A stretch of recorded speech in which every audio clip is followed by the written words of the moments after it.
Hey everyone, greetings. It's Naomi Wolf, and I'm here with Outspoken as promised.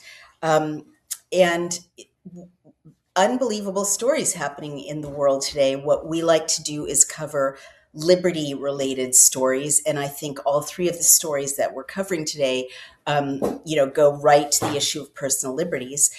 We've got the expert on Cuba, Disclosure, my husband, Brian O'Shea, coming to speak with us about how Cuba is becoming a staging post essentially for aggression and subversion against the United States of America. And he's got the receipts, and it's very, very, very, very disturbing. But before we get there, I want to tell you about what I think is a really important story, um, which I can't even believe I'm reporting on in 2026. I support LGBTQ rights. I wrote my doctoral thesis on a gay rights hero of the 19th century, John Addington Symonds, but this is not that. Basically, you've all been following the way that, bizarrely, the trans discourse has led to boys competing in girls' sports, and boys thus winning against girls, because, as we've all known as a species for the last, as long as there's been recorded history, men are physically bigger and stronger than women. You don't stop being a boy when you put a ribbon in your hair or put on makeup. And also, there's no such thing as trans. I mean, I was very reluctant to address this because I was so afraid it would be taken out of context and used to diminish or roll back gay and lesbian rights, which is an issue I really believe in. It's a basic civil rights issue. But in America now, gay men and lesbians and transvestite and transsexual people and bisexual people all have equal rights with everyone else. They just do legally. There's no distinction anymore. There used to be. Gay men were just discriminated against very systematically, criminalized. Gay sex was criminalized between men much more often than between women since the very founding of this country and since the 16th century in Britain. But that is no longer the case in America. Literally, gay men, lesbians, transvestites, transsexuals, bisexuals have exactly the same legal rights as everyone else. Whoa. Okay. Are you all right, sweetheart? That was the broken chair. And we're live. We're live from Brooklyn. Loki's very concerned. You're a ninja. A little bit of it was on camera, but you handled it really well. You did a really nice kind of parachute landing. Parachute landing, exactly. So I'm just going to keep going with this story, honey, until you hop on with your story. I'm bleeding inside my chest. Are you bleeding inside your chest? Oh my God. So what I have been calling people's attention to is that the word trans is what's called a neologism. It's a recent coinage. It's neo means new, logos is word. So it's a new word. It's a newly coined word. It's not part of our language. Trans doesnn mean anything. And then when you look up, and this is very disturbing, when you look up what does trans mean, especially in the usage of trans youth, right? They're always talking about trans youth. Is that really a thing? Well, when you look it up, what is trans? If you're a 15-year-old thinking, is this me? What is trans? Lots of spam going on. What you see is one of the top results is Planned Parenthood explaining that trans literally means anyone who's uncomfortable with traditional gender roles. Like Walt Whitman or Virginia Woolf or you and me. At some point we've all been uncomfortable with traditional gender roles. What are traditional gender roles? Like, men don't cry. Like, any number of us have been uncomfortable with that. Like, women all have to stay home and never have a job or money or vote. lots of us are uncomfortable with that. It's a meaningless definition, but it's been redefined so widely that if you are a confused teenager, or just wondering about the world, what is this trans thing that I hear so much about, as a teenager, you're going to think, oh, I don't identify with traditional gender roles. I'm kind of a tomboy, or, I'm a guy who likes to, dress fashionably, or I feel I'm a guy who has emotions and I'm expressive and I'm interested in theater or opera or whatever it is. I must be trans, right? So that's very evil. And it's totally ahistorical. I just want to note that my book, Outrages, which talks about the history of gay and lesbian rights going back 400 years, right? And thus the history of gay and lesbian people in Britain and America, also talks about transvestites and transsexuals. And I just want to call your attention to the fact that that book was very aggressively canceled in 2019 for an alleged error in interpretation of a very archaic phrase in the Old Bailey records, which there's no set definition for. So why did that happen, right? And I think it's very interesting that that book, which would have made it absolutely categorically clear that trans is a non-term, right? That there have always been transvestites, there have always been transsexuals, well, not medically until the last few decades, right? But men who dress as women, women who dress as men, every culture has that. There have, in the last few decades, been transsexuals who undergo surgical operations to have their genitals approximate the appearance or behavior of the genitals of the opposite sex. But everyone used to know that doesn't make you a man, that doesn't make you a woman, that makes you someone who has undergone a dramatic surgery to appear more like the opposite sex.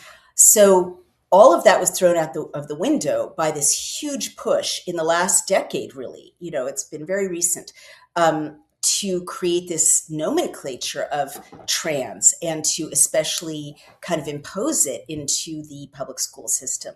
And so what followed quickly upon that was a huge push to get men dressed as women into women's spaces, as you know. Can you please call up Puyallup teen wrestler for me, sweetheart? Yeah, I used to live near Puyallup. You did? That's where. Here it is. I got it, sweetheart. I got it. You don't have to. So this huge push, and each one is very inorganic, right? A huge push for male to female transvestites and maybe transsexuals, who knows? None of our business, right?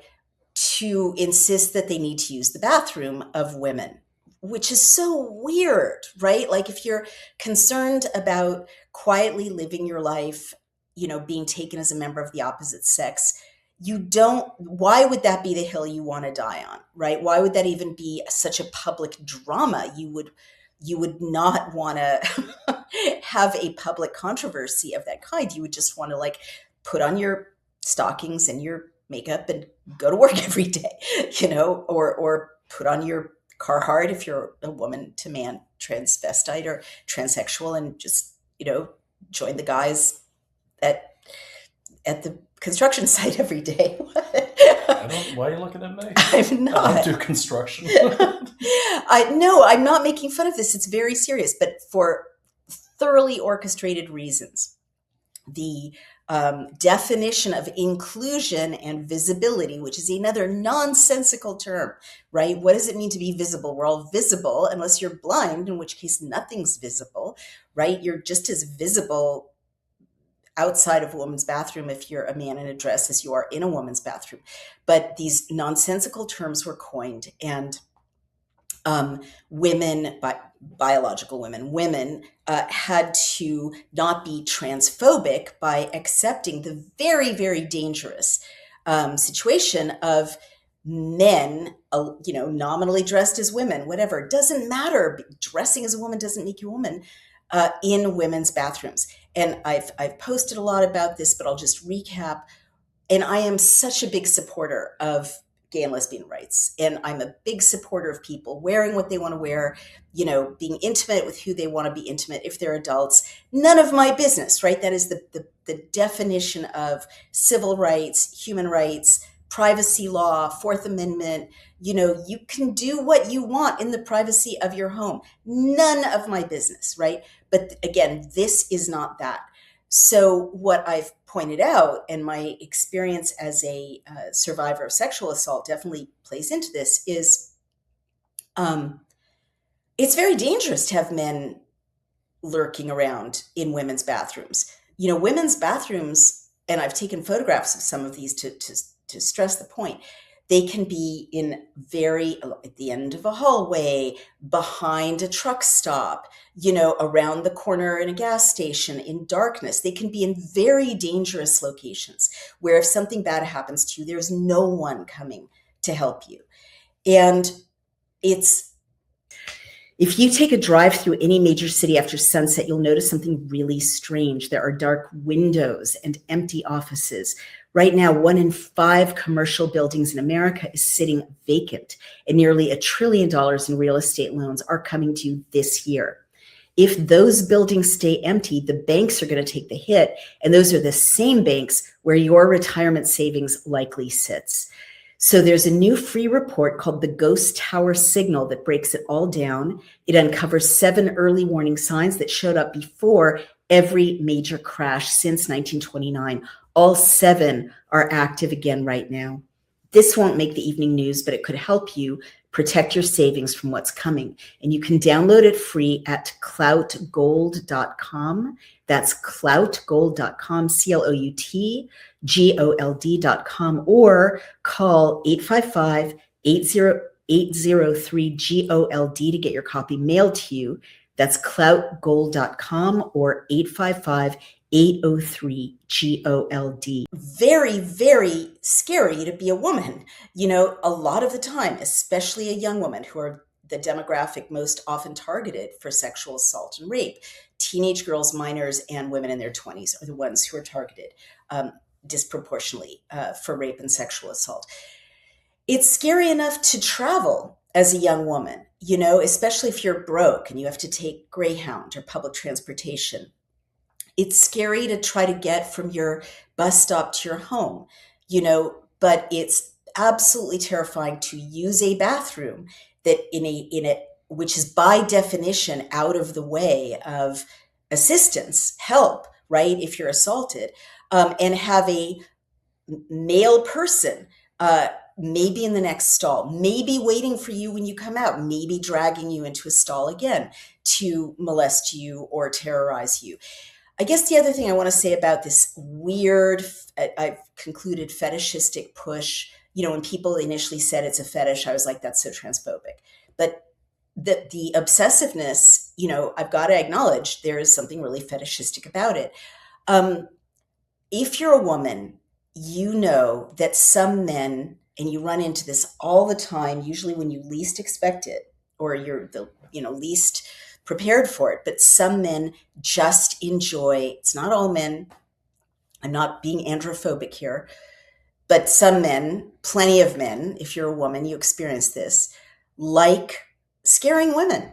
They like making them uncomfortable, especially sexually. They like to witness their discomfort. They like to intimidate them. It makes them feel powerful. Maybe it turns them on. I don't know. They're disgusting perverts.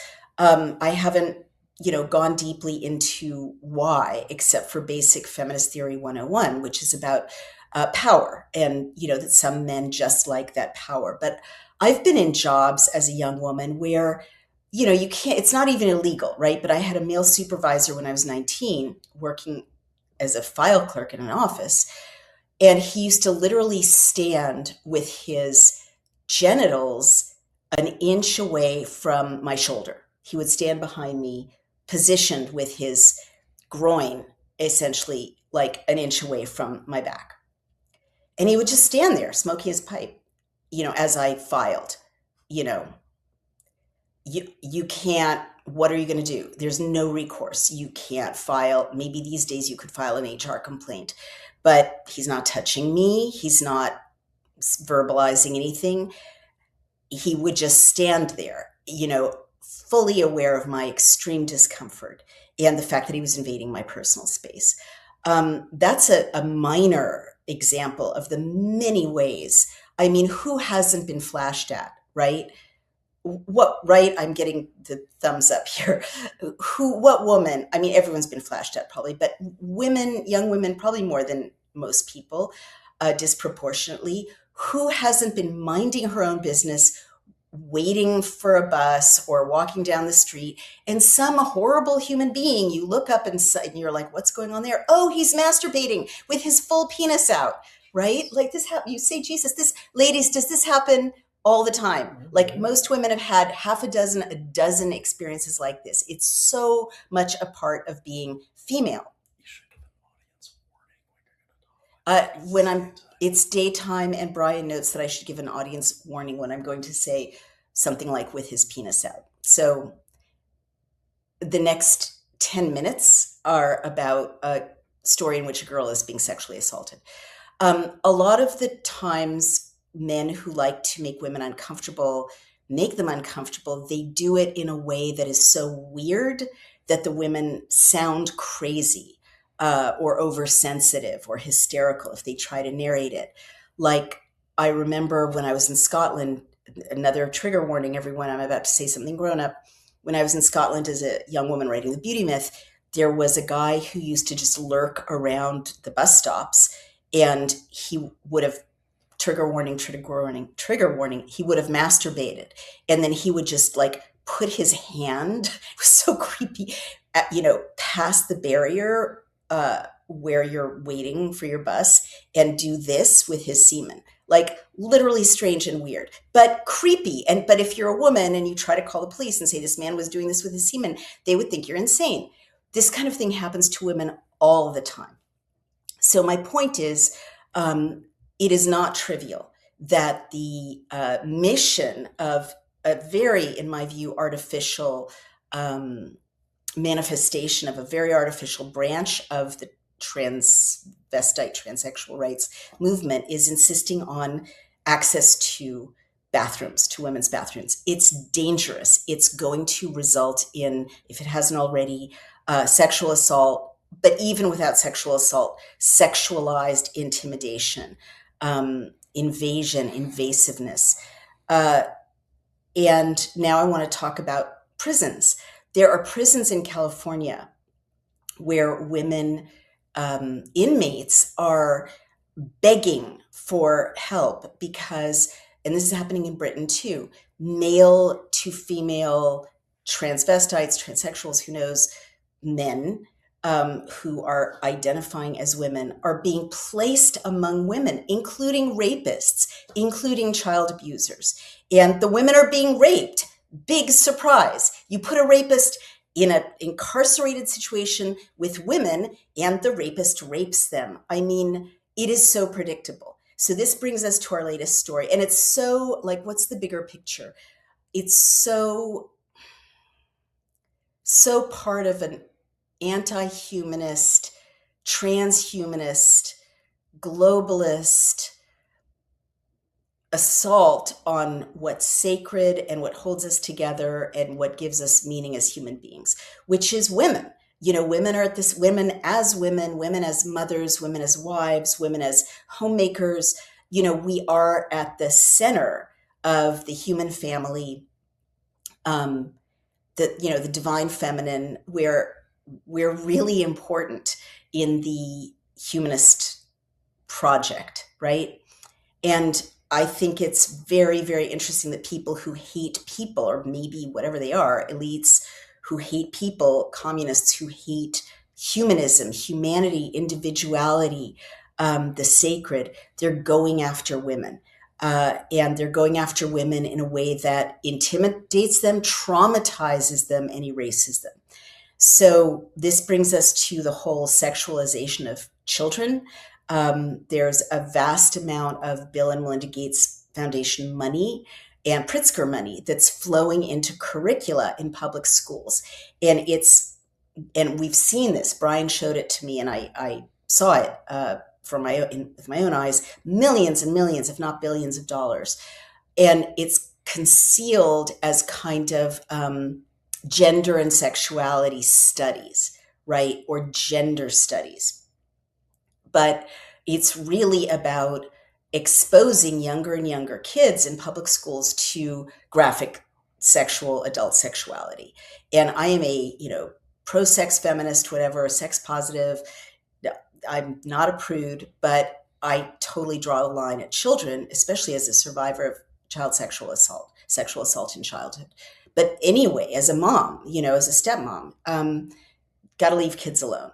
And what I know for sure is that this curriculum to the phrase that's used is groom, but I think it's stronger than groom, to traumatize children really with being forced to think about adult sexuality in a place that's supposed to be safe, which is school, right?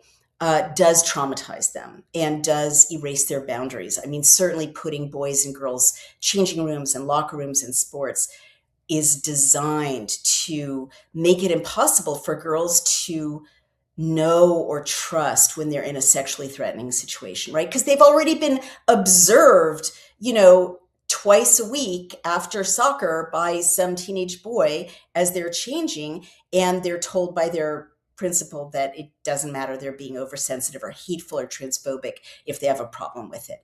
So how does that not just traumatize them and get them in a place where they can't defend their boundaries with the next even more serious violation, right? And that's how I see it. So this has predictably manifested in a horrible situation in Puyallup, Washington, where a Puyallup teen wrestler, a girl, says the school ignored her claim of sex assault by a male opponent. So the Office of Pierce County Sheriff Keith Swank and the Puyallup School District confirmed on Tuesday of this past week that they are conducting an investigation into an alleged sexual assault against a female Puyallup high school wrestler. The Rogers High School sophomore, so she's very young, sophomore is like 15, 16 at the oldest, reported the alleged assault to school officials and her coach 2 days after the December incident. But the family contends administration failed to take meaningful action to protect and investigate her, and investigate her claim of sexual assault. This alleged victim, 16-year-old Callie Keeler, says the incident happened during December 6th, 2025 match. She was wrestling a 190-pound transgender wrestler. She did not know this was a biological male at the time. A video of the match taken by Keeler's mom and featured in Brandy Cruz's Undivided podcast shows the teen's face grimacing as the opponent's hand is seen between her legs. And you can see this for yourself. Trigger warning, trigger warning. It is an extremely disturbing video in which a hulking person, who to me is obviously a big male teenager, is pinning this young woman down on the mat, humping her, it appears to me, and getting, visibly more sexually excited. And then you can literally see his hand sliding between her legs, and you can see her face go from kind of shock to an expression that any survivor of sexual assault recognizes immediately, which is the expression of a woman being violated in the most intimate way. And she said, according to the alleged victim, claims the opponent pressed up inside her. Now, this takes a lot of courage to say. She's not just saying he, quote unquote, grabbed her genitals, right? I'm quoting the president. She's not saying that. She's saying he put his fingers inside her body. And it takes a lot of courage for a teenager to articulate that. It's a whole other level of violation, as any woman knows. Not that it's not violation, just be groped externally, but it's a very intimate, terrifying form of violation. And she's saying he did it. And I thoroughly believe it from the video. According to Cruz, school officials did not report the incident to the Pierce County Sheriff's Office until January 30th, 2026, nearly 2 months after it happened. So Cruz covered this. This series of events, she wrote, suggests that a number of Rogers High School staff and employees knew about Callie's allegation of sexual assault and didn't do anything with it. She wrote, under Washington state law, mandatory reporters are required to report allegations of sexual assault within 48 hours, end quote. The spokeswoman for the school declined comment on the specifics. She wrote, this matters under investigation. We can't share details. What we can say, that left-wing phrase, which means I'm a Nazi, sorry, what we can say is that student safety is a top priority and that all reports involving student safety are taken seriously.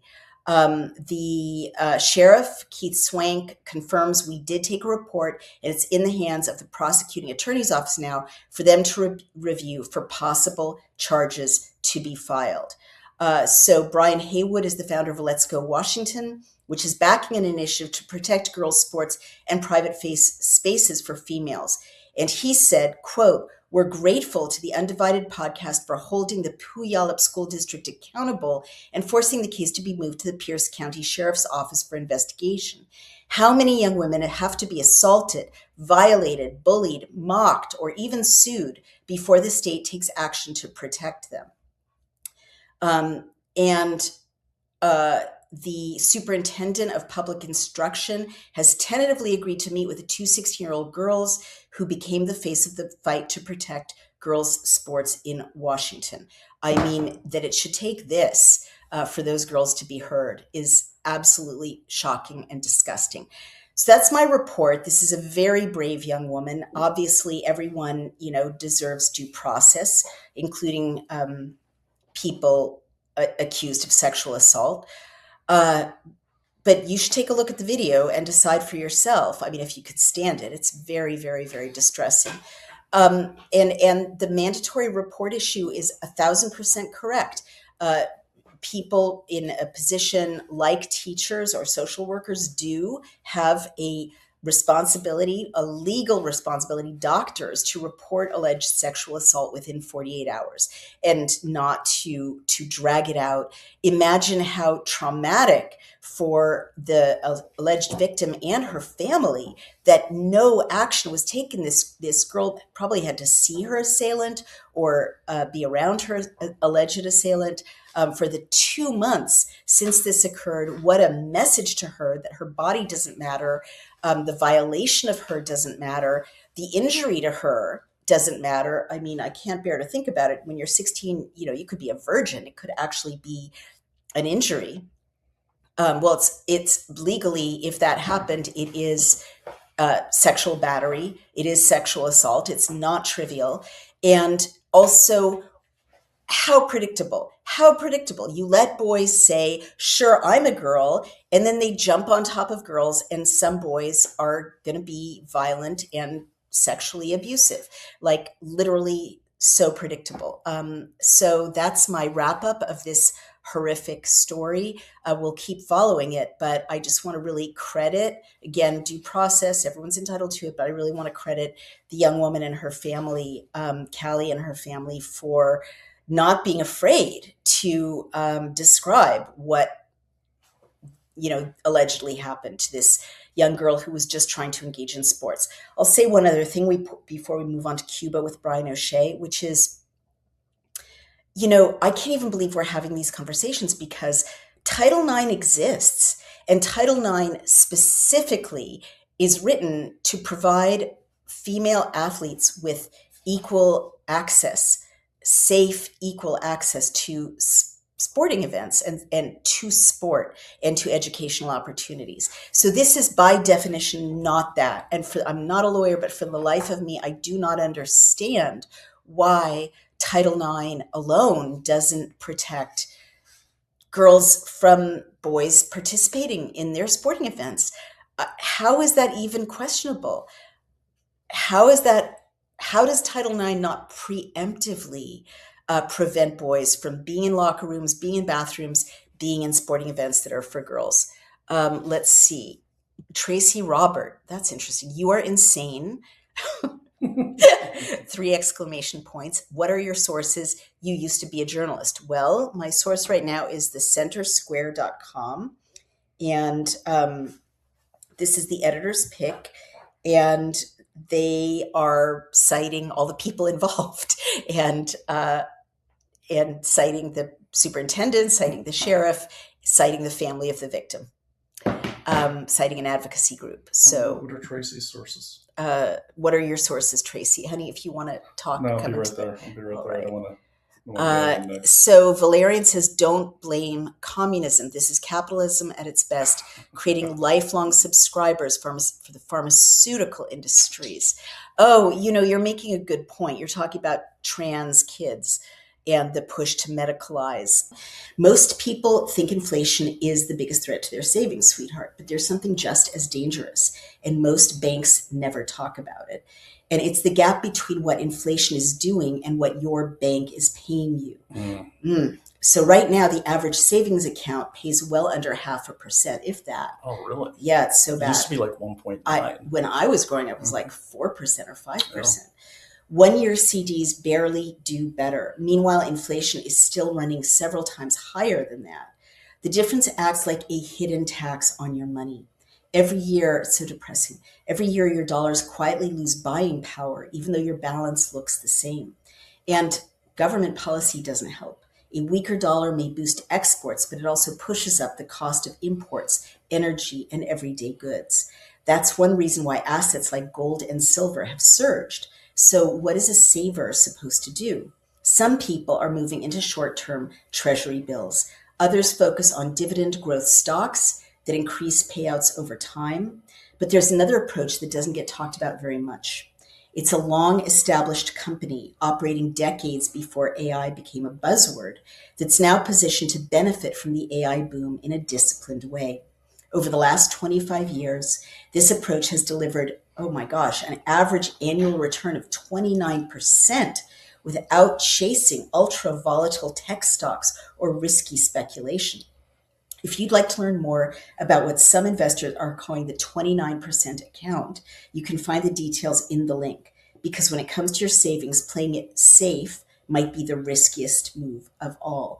Wow. So go to www.secret29account.com. Again, that's www.secret29account.com. Vague feelings of, I don't fit in.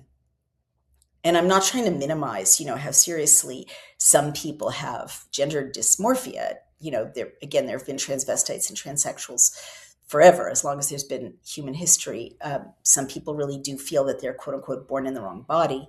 But you're 1,000% correct, Valerian. I agree with you that the huge push has not just been to weaken, reality, weaken the family, weaken masculinity, certainly, make women unsafe, but also to create lifelong addicts, essentially, of the pharmaceutical industry, because your body reverts, without constant hormones and artificial hormones, which cause huge disruption in mood and in emotional balance, which is why I think it's so interesting that so many mass shooters, like unfortunately another one recently, I believe in Canada, have coincidentally been trans, right? Young people on transitioning drugs.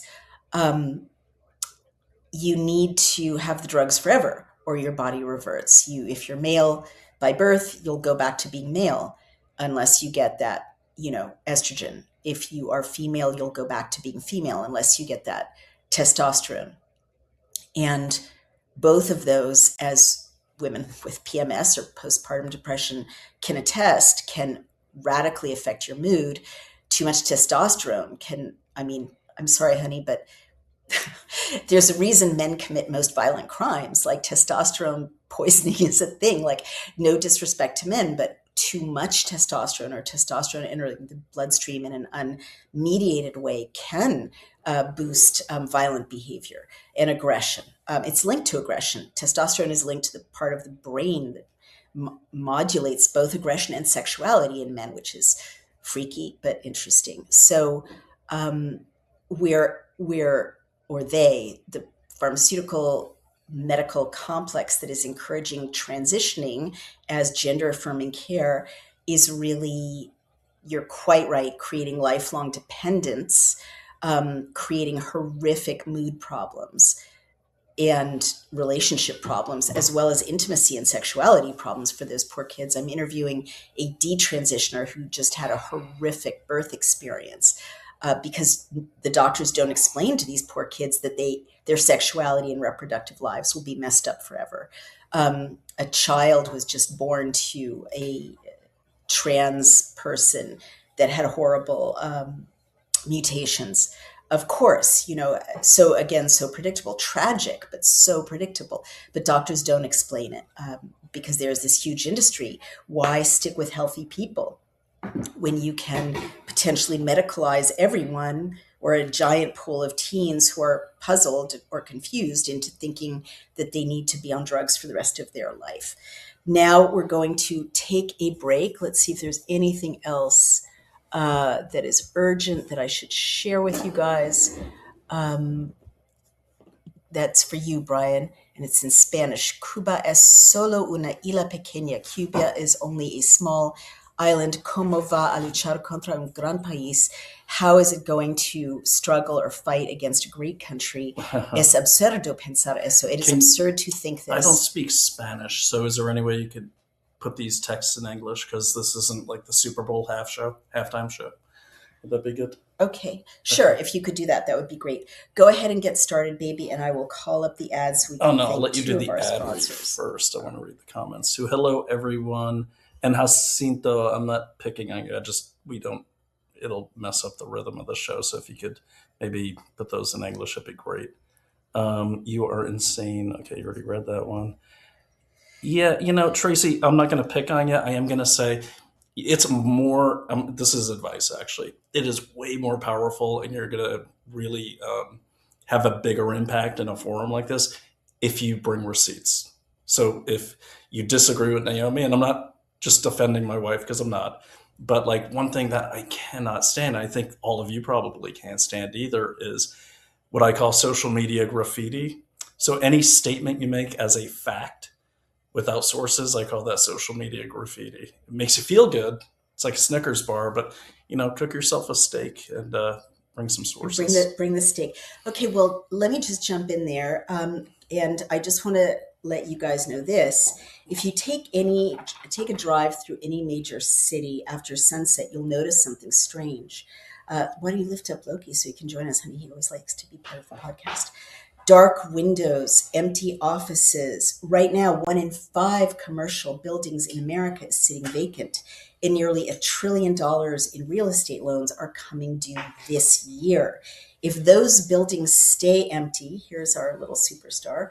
If those buildings stay empty, the banks are going to take the hit, you guys. And those are the same banks where your retirement savings likely sit. There's a new free report called the Ghost Tower Signal that breaks it all down. It uncovers 7 early warning signs that showed up before every major crash since 1929. All 7 are active again right now. And this won't make the evening news, of course, but it could protect you. It could help you protect your savings from what is coming. So you can download it for free at cloutgold.com. That's clout, C-L-O-U-T, gold, G-O-L-D.com. Or call 855-803-GOLD. That's 855-803-GOLD to get your copy mailed to you. Clout Gold or 855-803-GOLD.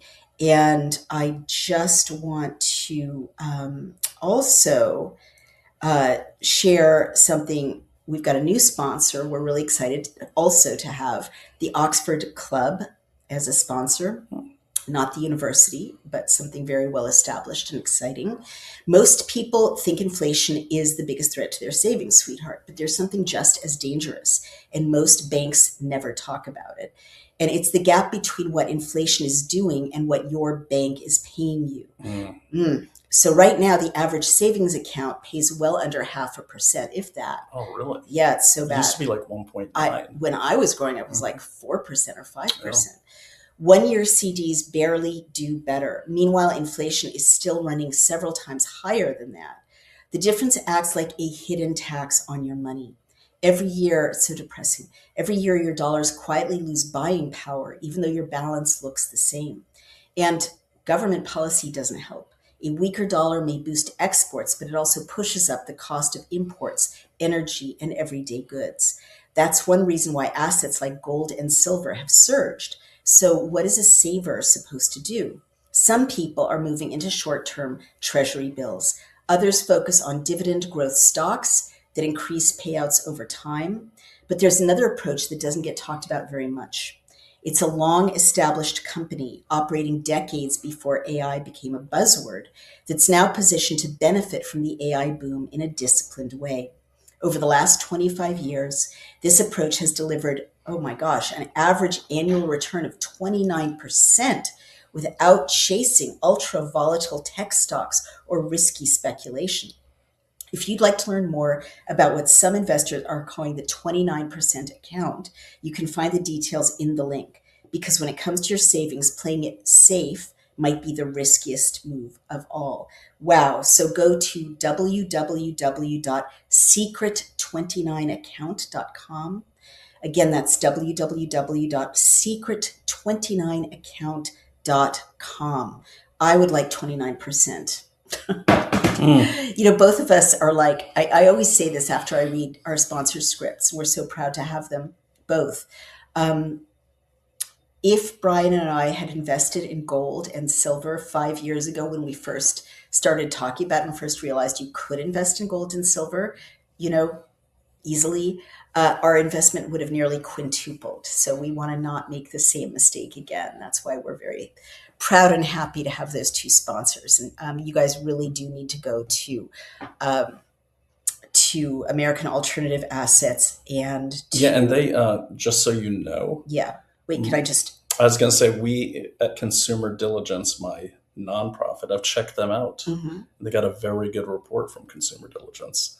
So I check out all the sponsors, and then we also, not Naomi, not Daily Clout, not even related, but we also have me and my friend Dallas Ludlam. We check out all sorts of businesses because there's a lot of hucksters out there, especially in the last 5 years. So I just want you guys to know that, both Dallas and I give them a big thumbs up.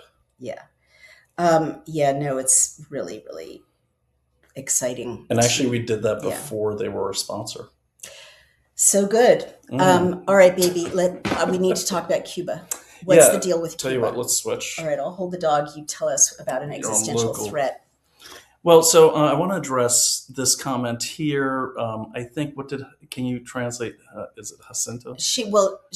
Jacinto is basically saying it's a tiny island. They're not going to fight against the United States, especially without arms. So it's nonsense. Well, why don't you just launch in? That's my launch point. Okay, there you go. All right. So, Jacinto, that is the ruse, and that's always been the ruse about Cuba. And by the way, guys, I'm not a Cuba expert. I literally have barely looked at Cuba ever in my life, except in the last 3 days. You're more of an expert than anyone I know. So, well, I know I'm an insurgency expert from my special forces days and intel days. Yeah, that's pretty expert. So, really, Jacinto, and addressing the whole audience. The threat from Cuba right now, a lot of people see, and I'm going to try to make this organized. I'm a little tired, but a lot of people see the little island and they see the president saying, we're not the terrorist state. We just want to feed our people and everything. Well, not quite. What they are is an insurgent factory, and they always have been since the revolution. So what has happened, little quick history for you. Since the communists took over under Castro, which was, I took notes here, 1959. Okay, communist revolution, they were almost immediately backed by the USSR. Now, a lot of people believe we installed Castro and he flipped on us. I don't disagree with that. That's a whole nother topic, and I'm going to address another comment from John Santiago. But so what the USSR would do is they'd pump money into Cuba, and then Cuba would basically train all sorts of insurgency forces, and then they'd ship them out all over the world. Angola, they fought against us in Grenada. Wow. They had Cuban troops there.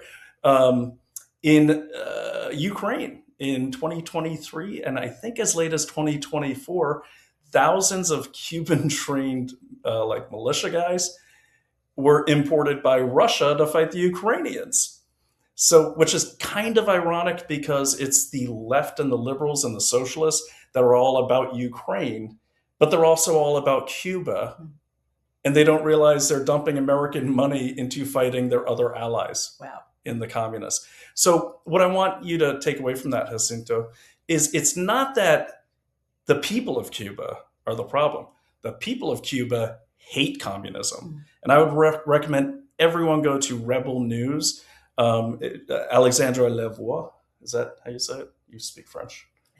Alexandra Lavoie, if I'm saying that correctly, was kind enough to let me feature some of her footage on an upcoming show of mine. But she actually went undercover as a tourist with her Spanish-speaking colleague, and they were in the alleys and everything, talking to people, and people are talking low. It's very repressive.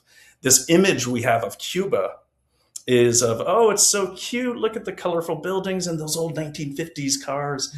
It's just so awesome. Look closer. Those cars are taped together half the time. There's garbage everywhere. It's just the square where the tourists go. That's the facade. But those cars should be indicative of something else. Nothing's changed in Cuba since the 1960s. There's been no progress at all. These rolling blackouts that everyone's blaming Donald Trump on, they've had those for years. Why? Because they have an aging infrastructure. Now, this is really weird because so much money has poured in from Russia, from China, a ton of money, Venezuela, and many other communist-leaning countries in the world. But why isn't the infrastructure better? The only infrastructure that's improved at all is the one that supports some energy to the not one, not two, but 4 foreign military bases on Cuba, one from Russia, which has been there for a long time, and then 3 from China, signals intelligence bases capable of collecting military comms, especially at our Special Forces Command, which is right in Florida, in Tampa. And that's been going on since 2022. Biden knew about it. They refused to address it. His spokesman for the Biden administration, his spokesman, Biden's spokesman for the Pentagon at the time, the Air Force general, I forgot his name, actually said, no, those are false reports, blah, blah, blah. Oh, wow. So they hid a threat to the United States from the American major ongoing active threat on behalf of a communist government. That's what the Biden administration did. And not just the Cuban government, the Chinese government. Okay. So I'll land this plane really quickly. But then the Wall Street Journal, not exactly a Trump-loving publication, they did a whole report. They're like, no, there are bases there. And then several others did, like communist bases, Chinese signals intelligence sites. Wow. And I started my career in signals intelligence, so I know exactly how that works. So I wanted you to explain briefly what is signals intelligence and why does it matter? Signals intelligence is eavesdropping on communications, plain and simple. Now, in today's world, it's a little more complicated. You're getting into computer hacking and everything. But in a nutshell, anything that falls into the realm of the signals, phones, radios, cell phones, computers now, that falls into signals intelligence, or SIGINT. That is the primary job of the National Security Agency. So what's the big picture danger of having signals intelligence communist Chinese bases in Cuba right off our mainland? Everything. We'll just explain because I don't know. You can figure out every single military plan, especially the Special Operations Command, which are 90 miles away at SOC-CENT and SOCOM headquarters in Tampa. I mean, just think about anything you could. The thing about communications, which is why the NSA is so well funded as part of the DoD. Department of Defense. Yeah. I think they may have moved over to DHS. I'm not sure, but is, when you're eavesdropping, you're getting people candidly. You're getting plans candidly. Right. Okay, so there's no human interpretation. Human intelligence, or human, what you guys might call spies at CIA, which is their primary mission. There's a game of telephone there. So if I hire an asset, I'm a CIA case officer, and I get John Santiago to tell me what's going on inside the Cuban embassy, he's going to do his best to get me that information. Okay.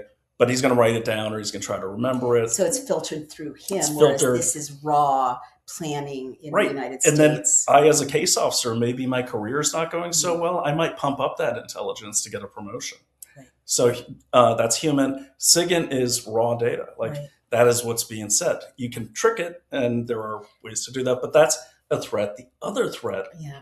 So can I just jump in? Yeah, go ahead. So by not disclosing this to the American people, the Biden administration once again committed a giant act of treason, correct? Yeah, and got outed by the Wall Street Journal. And then they said, then Kirby, the spokesman for Biden, he's like, and he was always kind of like a used car salesman type. He's like, well, wait, it's not that we didn't tell you. We didn't speak it or make a statement about it to you. Oh my God. It's kind of like George Costanza so with the glad cane. they're gone. And then, okay, so go on, talk about. And then it's the threat largely of Cuba. confirmed. But the Chinese are still saying, "Oh, there's no basis there." Oh, they're still denying the basis. Still denying it, but that's just part of that's just intel, okay? And I hate to burst everyone's bubble that thinks that intel are a bunch of assassins. They're not. They're just collectors. But they feed that intel to operational units, okay? And the biggest danger, there's two dangers I see with Cuba now, even if this regime falls. Mm-hmm. That is that they have the avispas negras, which are the black wasps. The black wasps are trained. They're a subunit in the special forces of Cuba, also known as Unit 4895.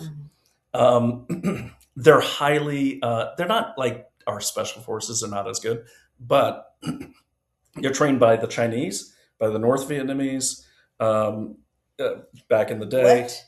Yes, the Russians, they all go to Cuba to train these guys. Oh my God. And they also were going to Venezuela to train the black wasps. Oh my God. And then what do the black wasps do to the people? Well, within Cuba, the black wasps, and this is the interesting part, a lot of the black wasps are not military. Uh-huh. They're civilian militia. Wow. So that way, the regimes in Cuba can say, yeah, those protesters got out of hand. Then these other protesters came and killed them all, but it wasn't us. There's deniability. Yeah. Sweetheart, we've got only about 10 minutes left. So to kind of wrap this all up, I just want to point out, too, that the black wasps, those were the people guarding Maduro. And so when we raided Maduro, was it January 3rd, I think, 32 black wasps were his personal guard. Now, what's interesting about Maduro's relationship with Cuba, he actually lived in Cuba in like 1987, 97. Mm-hmm. He was there for a long time. And when you think about Cuba and Venezuela, don't think of it as two separate trees, right? Mm-hmm. Two people that get along. Think of it as one of those trees with all the roots underground. Mm-hmm. They are so intertwined, it's almost like the same country. Right. Wow. And I just want to let people know, we just intercepted an oil vessel trying to run the blockade heading towards China in the Indian Sea just 24 hours ago. Oh my gosh. Well, sweetie, would you explain? One more threat. Okay, but before you move on, what is the point that the black wasps of Cuba were protecting Maduro? And didn't you make a point over breakfast that the black wasps are used to subdue the population of Cuba as well in a Chinese way? Yeah, very much so. So would you speak to both those points before you go? Yeah, so I spoke to the second one about the protesters. So the recent protests they just had about July. Yeah, but you didn't really say. Your question. Well, when over breakfast you told me the black wasps are used in a Chinese communist sort of methodology to intimidate and control the population. Yeah, so that's exactly. So what they do is they put down protesters violently or in a deadly way. it's almost like sending the French Foreign Legion somewhere. They're the same type of tactics. Right. And then the people are kind of scared to go back out. And then what also happens is the Cuban government, they have power. They just divert a lot of that power to these military bases. So they will punish their population by literally shutting off the water after protests. And then people don't want to go out because the way it works with these blackouts in Cuba, if sometimes they'll shut off the lights for 20 hours long before this. And then they'll make an announcement. They'll say, hey, yo, we're going to turn the power on for 4 hours between 1 and 4. And then people scramble home to try to, save their groceries and their food and everything, get everything done they need to get done what a great control mechanism. Now, the other thing about the Black WASP as well, there are lots of reports out from csis.org that show that a lot of those units or people associated with those units did come through our border in the last 5 years before Trump shut it down. Okay, and the final thing I'll say. So, big picture, how does this affect us in America? It affects us because all those violent protests on campuses. A lot of those are organized by the Democratic Socialists of America. So the Democratic Socialists of America actually have a Cuban branch. No. And they were hosted by the Cuban president in October. No. And then they had at Columbia, they had a Cuban national arrested among the DSA, helping organize the pro-Israeli things. And keep in mind that the Cubans also train many terrorist groups around the world, from Hamas to, the LTTE back when they were. So it's a terrorism factory right off our southern coast. Generating terrorists who are subverting American institutions and could attack us. Subversion. So two-pronged attack. Taking over our government. And let me just jump back here. When you're thinking of our enemies, you cannot think in Cuba is separate from Venezuela, is separate from China. In the communist system and the communist ideology, as you know, from your talks with people on the left and you being among the left, it's a hive. Like you can't think of it as like one country is just part of the bigger hive. Okay, so what's happening right now with not just Cuba but Mexico, okay, Russia, China, Syria. Did I miss any? Probably Cuba. North Korea, not so much. They kind of do whatever China tells them. Russia, Syria, and previously Venezuela, is through funding organizations like the Democratic Socialists of America. They're slowly taking over the Democratic Party. That's right, and that's what's happened in New York. We have a Democratic Socialists of America Mayor Mamdani and administration. So they're doing the entire squad. Ocasio, Rashida Tlaib, they're all DSA. And I would recommend everyone go to like Key Wiki if you want, or you could just go to the DSA. It's a dsausa.org. And they're not only taking over the national, the Democratic National Commission. DNC, yeah. I never cared enough to look it up, but now I do. They're taking that over, but down to the other threat, and a lot of this is funded by communists. Let's just call it the communist hive because it comes in from many sources, even within our own government. A lot of the other big focus is landlords. Landlords, and we'll talk about that another time because I have some direct information that I have a human asset who's actively collecting this stuff right now live with his comrades who all love him. So so that is the threat right now. So that's really scary. And we've seen the DSA, for instance, and then also the Party for Socialism and Liberation, also heavily funded by communists. By communists, just those are the countries I named. What's the end game? Okay, well, the end game is to basically create a government that's more of a bureaucracy. That's why you've seen so many attacks on the executive branch and the judicial branch, but you never see it on the legislative branch. Right. And that's how that's how it's easier to control a population, with the end goal being a slave class system. Because let's face the facts, Mandami, he shoveled a little snow, but he also put out an announcement before that saying, hey, tenants and landlords and residents, you're responsible for digging out your cars and digging out our fire hydrants. And bus stops. Insanity. Okay, they're not, the point is the communist masters don't do the work. Right. They create a slave population and they say, hey, you're doing this for the revolution. Right. Oh, so scary. Thank you for putting that all together, sweetheart. Barry More to follow. Atkinson. Yeah, no doubt. Barry Atkinson, our good friend, says, wasn't the mayor of Los Angeles a darling of Cuba back in the day? Do you have any knowledge of that? Who? The mayor of Los Angeles. Again, I'm new to the Cuba research, but I will make note of that and look it up for you. Oh, and I did want to recommend to people, my friend Peter Schweitzer, who not a close friend, but we know each other, you know him. He just came out with this great book I'd recommend to everyone. It's called The Invisible Coup. One thing about Peter's work, usually the last fifth of the book is all citations, always brings his receipts. And he doesn't take great leaps if he doesn't have facts to back them. Highly recommend Peter Schweitzer's Invisible Coup. And let me just end my section with a quote from one Fidel Castro. And what Peter's thesis here is that migration is a weapon, and it was first successfully used by none other than the Cubans. And let me see.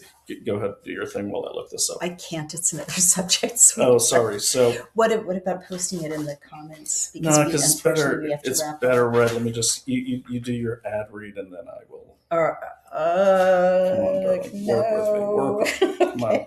Well, just to remind you guys. It's for the revolution.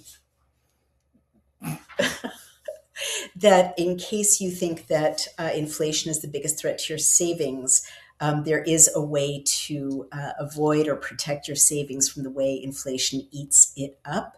The way that every year your dollars quietly lose buying power, even though your balance looks the same. And what some people are doing is looking into a long-established company operating decades before AI became a buzzword that's positioned to benefit from the AI boom in a disciplined way. And over the last 25 years, their approach has delivered an average annual return of 29% without chasing ultra-volatile tech stocks or risky speculation. And again, if you want to learn more about what some investors are calling the 29% account, you can find the details in the link we'll share. And you should do that because when it comes to your savings, playing it safe may be risky. So you should go now to www.secret29account.com. That's www.secret29account.com. So why don't you wrap it up, baby? Yeah, and I just want to say Derek Iverson said, super duper unfollow, you all have lost your minds. Derek, be a man and prove me wrong. Okay. That's all I'll say. Baby, just wrap it up. Sorry. We've got to go. Be a man, Derek. Mama. Okay. Thousands of people, this is called proof of concept from Peter's book, Invisible Coup. Thousands of people crowded into small boats and were illuminated by carbon arc searchlights scanning the perimeter of the Mariel Harbor in Cuba. The shoreline teemed with men, women, and children, carrying little more than the clothes on their backs, hoping to escape Fidel Castro regime on trawlers, yachts, commercial ships, and sailboats. They used anything they could to survive the trip across the ocean to Miami. And the patrol boats and armed guards kept a careful watch as the crafts assembled for the journey, making sure they leave, okay? The President of the United States, Jimmy Carter, had assured, quote, an open heart and open arms. You probably remember that quote. What you might not have heard was probably puffing on a cohiba and countering with, I wouldn't even do the, Castro's actually quoted as saying, I'll fill his arms with shit. Wow. Okay. So they're among the many people that were intentionally almost like exiled from Cuba. It was in 1980, 1981. Right, I remember that.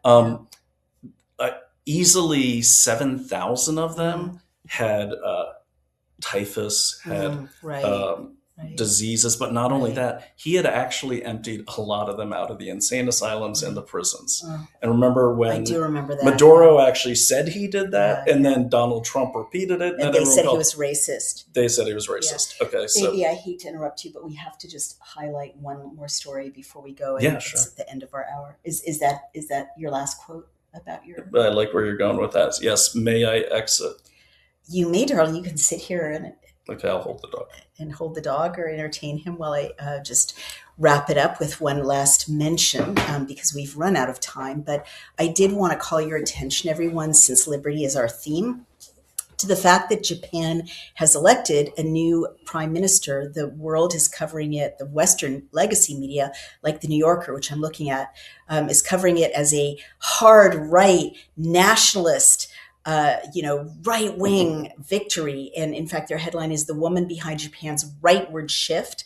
The subheadline is "How Sanai Takaichi, the country's first female prime minister, won big in last weekend's election." And all over the legacy media, you'll see Takaichi described as right-wing, hard right. And they're actually in this article trying to dismiss her victory as a cult of personality. But if you look at what she's doing, and I'm just going to highlight it, we'll go into more depth in our next episode. She's doing something that used to be called like normal common sense statecraft. She's engaging in sovereignty. She's, which is, I guess, considered really hard right now, but it used to be just what nations did, especially after nation states were kind of codified, secular nation states after the revolutions in Europe of 1848. But she's saying we have to defend our sovereignty. We have to defend our culture. We're not going to take millions of Muslim immigrants from totally incompatible cultures like rural Pakistan, where they have child brides and honor killings. She didn't add that part. I'm adding that part. But we're not going to take incompatible Muslim immigrants the way Europe is doing. It's up to us to defend our culture and our nation. We're not going to rely on, the implication is we're not going to rely on international treaties, on the UN, on the EU type, treaty, meta-national, transnational treaties. It's up to us. Of course, Japan has a long warlike history. They were our enemies in World War II, of course. They have defended themselves in their view before and aggressed before, right? And she's also saying our culture is precious, our language is precious, our norms are precious, our way of doing business is precious, and we're going to fight for it. So she won in a landslide, overwhelming. And it's not a cult of personality, because you see these sovereign nation parties being number one most popular across Europe right now, in France, in Portugal, in Germany, soon in Britain, if reform can get its act together. But what I think the difference is that the elections are corrupted. Certainly, I know they're corrupted in Britain. They're probably corrupted in the European Union as well. And the structure of the EU keeps countries from even engaging in sovereign actions. They can barely determine their own policies because of the nature of the EU. But Japan is an island or a series of islands, and they're free to